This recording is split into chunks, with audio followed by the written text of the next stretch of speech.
Baik, tiba masanya untuk kita mengikuti segmen tazkirah kita, Hidupkan Sunnah Dalam Keluargamu. Inilah yang akan kita bincangkan dan yang akan dijelaskan oleh tetamu undangan kita ini, Muhammarah.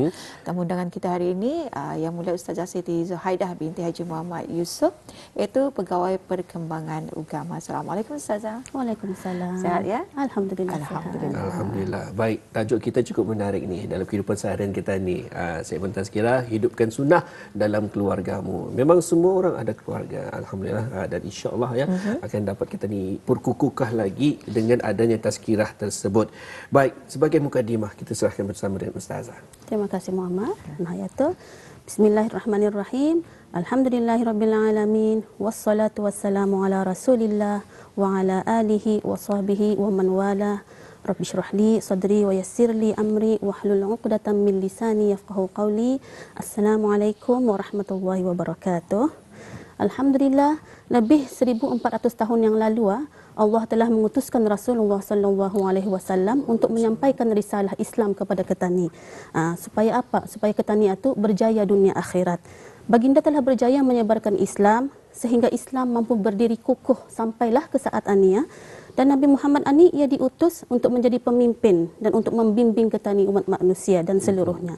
Jadi wajib ketani mengimani baginda Rasulullah ini seperti mana yang terkandung dalam rukun iman yang 6 itu beriman kepada Rasul-Rasul Allah, dan Rasulullah memang salah satu daripada Rasul yang wajib ketani beriman dengannya. Jadi selalu ketani mendengar perkataan sunnah ini ya. Apa kan sunnah ini sebenarnya? Sunnah ini kalau daripada segi bahasa adalah kehidupan, perjalanan ataupun cara hidup. Kalau daripada segi istilahnya pula, daripada sisi ahli hadis, sunnah adalah setiap yang disandarkan kepada Nabi Muhammad sallallahu alaihi wasallam daripada perkataan, perbuatan, takrir yakni persetujuan, sifat khuluqiyah, sifat khalqiyah dan kehidupan baginda Rasulullah sallallahu alaihi wasallam sama ada sebelum beliau baginda menjadi rasul. Manakala di sisi ahli usul pula, kata dorang sunnah ini adalah setiap yang diambil daripada Rasulullah sallallahu alaihi wasallam selain daripada Al-Quran melalui sama jua perkataan, perbuatan dan jua persetujuan baginda. Jadi di sini secara kesimpulannya ahli sunnah dan ahli usul bersepakat mengatakan bahawanya sunnah itu adalah setiap perkara yang diambil daripada Rasulullah sama ada daripada segi perkataan, perbuatan atau persetujuan. Jadi kita ni sudah faham apa maksud sunnah ni. Sunnah ni adalah cara hidup. Jadi cara hidup siapa yang perlu kita ni ikuti? Cara hidup Rasulullah sallallahu alaihi wasallam itu sunnahnya. Jadi apa yang perlu kita ni ikut dalam sunnah Rasulullah ni? Apa saja semua perkara sebenarnya patut kita ni ikutkan.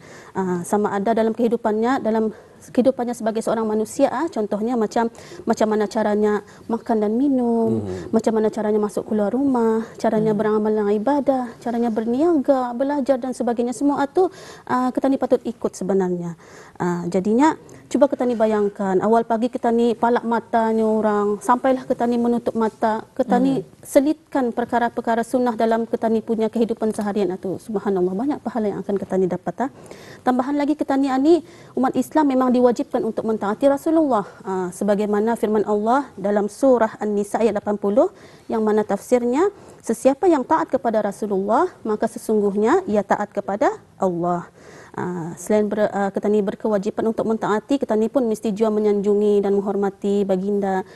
Sama juga apa yang kita ni nampak pada masa ini, memang kesedaran kita ni umat Islam memang semakin meningkat. Kita ni apatah lagi kalau datang bulan Rabiul Awal. Rabiul Awal. Kalau hanya datang Rabiul Awal itu saja, meriah tah di sana sini dengan sambutan Maulud Nabi, ada zikir di masjid-masjid, rumah persendirian, dan itu adalah cara ketani untuk menzahirkan kecintaan ketani kepada Rasulullah. Tapi kezahiran semua itu akan lebih bermakna kalau sekiranya ketani menghayati sunnah Rasulullah dan mengamalkannya dalam kehidupan ketani, insya-Allah. Jadi di sini ya Ustazah, mendidik keluarga, tanggungjawab siapa? Tanggungjawab suami sepenuhnya atau setiap ahli keluarga ada peranan masing-masing? Okey. Keluarga ini ya memanglah ia berasal daripada perkahwinan dan perkahwinan ini adalah satu ibadat yang dituntut oleh syarak, dan kita ni disuruh untuk membina keluarga yang bahagia, sakinah, mawaddah warahmah, aman, damai dan sebagainya. Jadi untuk menuju kepada objektif itu, kita ni mesti ada peranan masing-masing, yang mana lelaki dan perempuan, suami isteri, ayah ibu tu, lelaki perempuan ni dikurniakan Allah kelebihan dan kekurangan yang berbeza-beza. Contohnya perempuan, Allah melebihkan bis dorangan ni daripada aspek emosi, lebih keibuannya kata ni, ada kasih sayang, kebolehan untuk berkata-kata, memujuk dan sebagainya. Sementara kalau laki-laki, Allah bagi kelebihan dari segi kekuatan fizikal, cita-cita yang tinggi, dan juga kata ni daya fikir yang rasional dan sebagainya. Jadi tugas suami isteri ni tadi, lelaki wanita ni adalah bekerja sama untuk supaya kekuatan bis dorang itu mengatasi kelemahan. Seperti mana firman Allah Subhanahu wa taala dalam surah At-Taubah ayat 71, yang mana tafsirnya, dan orang-orang yang beriman, lelaki dan perempuan, sebahagian mereka menjadi penolong bagi sebahagian yang lain. Jadi kita ni memang tahu dalam keluarga yang menjadi ketua keluarga adalah suami, lurus jadi suami ini peranannya besar. Ia menjaga kemaslahatan, ia memimpin, ia membimbing, mendidik anak istrinya dan semuanya tu. Ia mendidik untuk supaya bis dorang ini jadi orang-orang yang bertakwa kepada Allah dan seterusnya, bahagia dunia akhirat. Bukan saja bahagia di dunia tapi bahagia di akhirat. Jangan mesti membimbing ke arah sana. Sementara isteri pula peranannya mestilah ia wajiblah ia mentaati suaminya, ia mentaati dan bertanggungjawab menjaga rumah tangga, membantu dan bekerja sama, ia menyokong suaminya dalam usaha suaminya akan mendidik dan membimbing keluarganya itu ke arah kebahagiaan dunia akhirat. Sebagaimana sabda Rasulullah sallallahu alaihi wasallam dalam sebuah hadisnya yang diriwayatkan oleh Al-Imam Al-Bukhari, yang mana maksudnya seorang lelaki adalah pemimpin kepada keluarganya dan bertanggungjawab terhadap ahli keluarganya. Seorang perempuan adalah penjaga kepada rumah suaminya dan dia bertanggungjawab terhadapnya. Jadi dalam kehidupan berumah tangga, dalam berkeluarga ini, suami isteri itu perlu ada sikap saling bantu-membantu. Selain ayah dan ibu juga, sebenarnya anak-anak pun ada peranannya yang tersendiri. Peranannya adalah sudah tentulah mentaati ibu bapa. So itu adalah perkara yang diwajibkan dalam Islam. Memang Allah ni meninggikan martabat ibu bapa ni dalam hidup kita ni. Jadi nyatalah di sini bahawa semua ahli dalam keluarga itu mempunyai peranan yang masing-masing ke arah untuk membina keluarga yang bahagia dunia akhirat, insya-Allah. Insya-Allah. Baik, itulah ya sedikit penerangan bersama mengenai dengan hidupkan sunnah dalam keluarga kita ni, di mana semua kita ni mempunyai peranannya yang tersendiri, bukan hanya setakat ditumpukan kepada satu individu sahaja, tapi juga peranan ke semua anak-anak pun juga ada peranan yang tersendiri. Baik, dalam kehidupan berkeluarga ini, macam mana untuk kita ni menghidupkan cara sunnah berkenaan, Ustazah? Ya, terima kasih. Dalam kitab Tarbiyah Al-Aulad fil Islam, yang mana pengarangnya Abdullah Nasih Ulwan, ada menekankan 4 cara yang berkesan untuk kita ni mendidik anak-anak katanya. Yang pertama adalah melalui contoh teladan. Sebab apa? Anak-anak ni dorang suka meniru apa yang bis dorang lihat. Apa yang dorang lihat itulah yang bis dorang buat. Jadi ibu bapa ni mesti sentiasa peka, mesti sentiasa ia dulu yang meluruskan dirinya sendiri. Sebab ia mesti tahu ia akan menjadi role model untuk anaknya. Contohnya apabila kita ni kan menghidupkan sunnah dalam rumah, contohnya kita ni kan mengajar anak-anak kita ni cara makan Rasulullah. Kita ni memberitahu orang ni mesti membaca doa, sunnah membaca doa ikut Rasulullah. Tapi ia sendiri indah membaca doa. Jadi perkara itu indah akan berkesannya kata ni. Kalau ia memberitahu, ia mengajar, ia mesti ikut membuat supaya anaknya itu ikut contoh teladan. Kemudian yang kedua, melalui kebiasaan. Sebab anak-anak ini dilahirkan dalam keadaan fitrah, sebagaimana sabda Rasulullahnya, setiap anak yang dilahirkan itu dalam keadaan fitrah, yakni suci bersih.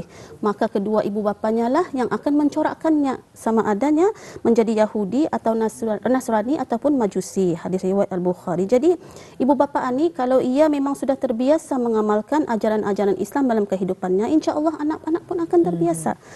Contohnya kalau ibu bapa ni memang dalam hidupnya ia sentiasa masuk ke rumah dengan kaki kanan, membaca bismillah, membagi salam. Jadi kebiasaan itu akan dilihat oleh anak-anak dan akan diikut. Kemudian yang ketiga melalui nasihat. Sudah tentulah nasihat ini mesti ada. Ia memang satu perkara yang penting apabila kita ni kan mendidik. Jadi termasuk dalam kaedah ni kita ni ceritakan kepada anak itu mengenai dengan kebesaran Allah, kekuasaannya, larangannya, suruhannya, kisah-kisah Rasul, kisah-kisah sahabat, ulama dan sebagainya. Kita ni contohnya kalau kita ni kan mengajar anak ni minum susu contohnya. Kita ni ceritakanlah dulu Rasulullah suka minum susu. Masa ni pun doktor mengkaji ni bagus ni susu ni bagi kita ni sihat, bagi kita ni kuat dan sebagainya. Macam kita ni akan mengajar anak-anak ni selalu berus gigi contohnya. Dulu Rasulullah suka ni berus gigi ni, suruhnya kita ni selalu bersiwak, berus giginya. Pasal apa? Masa ni doktor pun cakap berus gigi itu bagus bagi sihat, jauh daripada penyakit dan sebagainya. Kemudian pendidikan melalui pemerhatian dan pengawalan. Lepas kita ni membuat apa yang tiga tadi, kita ni pantau lagi anak kita ni. Apatah lagi apabila ia berada di luar rumah. Kalau sekiranya ia lupa melakukan perkara-perkara sunnah itu, kita ni ingatkan. Contohnya tadi lah di sekolah sebelum makan ada baca doa, ada cuci tangan. Kita ni ingatkan kalau ia lupa. Dan juga di samping itu juga kita ni mesti pastikan dorang ni indah mengunjungi tempat-tempat yang indah baik dan sebagainya. Jadi tugas mendidik anak ini bukanlah satu perkara yang mudah sebenarnya. Jadi apalagi yang dapat kita lakukan untuk menghidupkan sunnah dalam keluarga kita ini adalah dengan sama-sama melakukan sembahyang berjemaah. Kalau kita ni sembahyang berjemaah itu bukan saja kita ni dapat pahala lebih, banyak fadilatnya. Lepas itu kita ni pun dapat pahala bonding lagi. Bonding dengan anak-anak, dapat bercerita sambil-sambil itu mengeratkan kita ni punya hubungan. Setelah itu boleh juga kita ni buat macam aktiviti-aktiviti kerohanian, macam membaca Al-Quran bersama-sama. Kan itu adalah sunnah Rasulullah. Jadi kita ni hidupkan rumah kita ni itu dengan bacaan Al-Quran. Apanya Rasulullahnya? Kalau rumah kita ni itu ada bacaan Al-Quran macam kubur katanya. Jadi kita ni indah macam itu. Jadi ibu bapa itulah sendiri yang mesti awal-awal sekali ia yang mesti melazimi dirinya untuk membaca Al-Quran, berdamping dengan Al-Quran dan seterusnya. Kalau rumah kita ni ada bacaan Al-Quran ni akan menjadi berkat insya-Allah. Dan juga apa yang dapat kita ni lakukan adalah makan sama-sama, makan secara berjemaahnya kita ni berkumpul. Bukan saja kita ni dapat pahala sunnah, kita ni pun juga dapatnya kita ni tu bercerita, bonding. Apa kau buat tadi lah di sekolah dan sebagainya. Jadi sama-samalah kita ni mengambil tahu dan melaksanakan peranan masing-masing dalam keluarga. Kalau kita ni kan menghidupkan sunnah ni, mudah-mudahan dengan menghidupkan sunnah dalam keluarga kita ni dapat bersama dengan keluarga kita ni nanti di syurga dengan Rasulullah insya-Allah. Jadi di sini Ustazah, antara kebaikan menerapkan sunnah dalam keluarga ini. Okey, banyak sebenarnya fadilat mengikut sunnah-sunnah Rasulullah dalam keluarga. Di antaranya adalah mendapatkan kasih dan cinta daripada Allah Subhanahu Wa Taala dan juga mendapat keampunan daripadanya Subhanallah. Seperti mana dalam firman Allah Subhanahu Wa Taala surah Ali Imran ayat 31 yang tafsirnya, katakanlah yakni wahai Muhammad, jika benar kamu mengasihi Allah maka ikutilah daku. Nescaya Allah mengasihi kamu serta mengampunkan dosa-dosa kamu. Dan ingatlah Allah Maha Pengampun lagi Maha Mengasihani.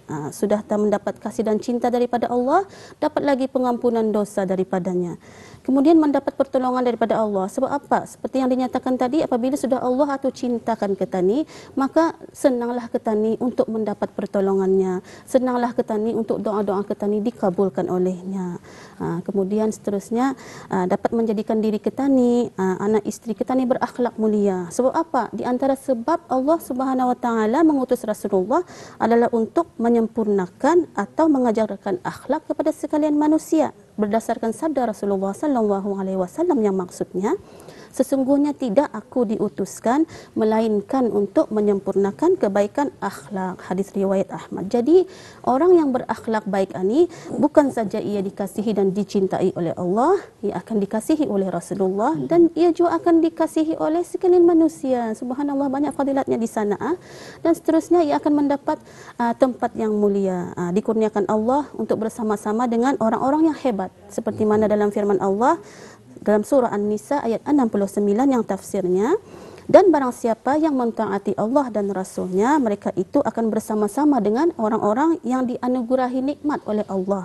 iaitu nabi-nabi, para salih, para siddiqin, orang-orang yang mati syahid dan orang-orang yang soleh. Jadi itulah di antara kelebihan kalau kita ni menghidupkan sunnah dalam keluarga kita ni, dalam diri kita ni, dalam keluarga kita ni, insya-Allah. Dan indah rugi kalau kita ni mengamalkan, dan kerana fadilatnya itu bukan saja merangkumi kehidupan di dunia tapi di akhirat juga, insya-Allah. InsyaAllah. Amin ya rabbal alamin. Baik, dalam masa 3 minit ini Ustazah, kita berikan ruang untuk memberikan kesimpulan bagi tajuk kita pada hari ini yang cukup menarik dalam kita ni memperbaiki kehidupan kita, hidupkan sunnah dalam keluargamu. Silakan Ustazah. Terima kasih Muhammad. 3 minit insya-Allah. Okey, sebagai kesimpulannya, mengikuti setiap yang dibawa oleh Rasulullah sallallahu alaihi wasallam adalah satu sifat yang terpuji sebab ia merupakan bukti kecintaan kita ni kepada Rasulullah dan juga bukti kecintaan kita ni kepada Allah Subhanahu wa taala. Ramai yang mengaku cintakan Rasulullah. Betul. Tapi indah ramai yang mau mengikuti sunnah-sunnahnya. Mungkin ada masalah tersendiri ataupun mungkin dia kata ni kurang tahu, kurang pasti, kurang yakin dan sebagainya. Tapi sebenarnya semua itu boleh diatasi dengan banyak membaca, banyak menghadiri ceramah-ceramah, banyak bertanya kepada asatizah dan sebagainya. Jadinya macam mana cara kita ni kan menunjukkan cinta kita ni kepada Rasulullah itu adalah dengan mengamalkan sunnah-sunnahnya. Sebab sunnah-sunnah ni banyak sangat yang dapat kita ni ikut, dan memang sunnah-sunnah ni memang sesuatu yang membawa kebaikan kepada kita ni. Sebab apa yang Rasulullah suruh kita ni buat itu memang sesuatu yang sangat baik untuk kita ni sebenarnya. Dan apa yang dilarangnya memang sesuatu yang membawa keburukan. Jadinya bukan saja kalau kita ni mengamalkan sunnah ni menguntungkan kita ni di dunia, malah di akhirat juga. Dan kalau dalam berkeluarga, suami memimpin, isteri mengikut dan membantu bekerjasama, dan anak-anak mentaati perintah ibu bapanya ani. Dan insya-Allah kalau semua ani tercapailah sunnah dalam keluarga kita ni, insya-Allah. Dan saya akhiri dengan doa, mudah-mudahan kita ni semua dihiasi dengan akhlak seperti akhlak Rasulullah, insya-Allah. Dan juga mudahan kita ni diberi kekuatan dan kelancaran dan kemudahan dalam mengaplikasikan sunnah ani dalam keluarga kita ni sendiri, insya-Allah. Sampai nanti kita ni semua sekeluarga dihimpunkan bersama dengan Rasulullah dalam syurga, insya-Allah. Okay, alhamdulillah. Demikian tadi antara penjelasan hidupkan sunnah dalam keluargamu. Semoga dengan adanya penjelasan daripada Yang Mulia Ustazah dapat memberikan manfaat dan juga panduan dalam kehidupan kita. Siapalah kita ya. Jadi untuk menambahkan lagi pengetahuan kita ni, ilmu adalah cara untuk kita memperbaiki kehidupan kita. Apapun, terima kasih Ustazah dengan penjelasan sebentar tadi dalam segmen tazkirah kita. Kita jumpa lagi. Assalamualaikum. Waalaikumsalam.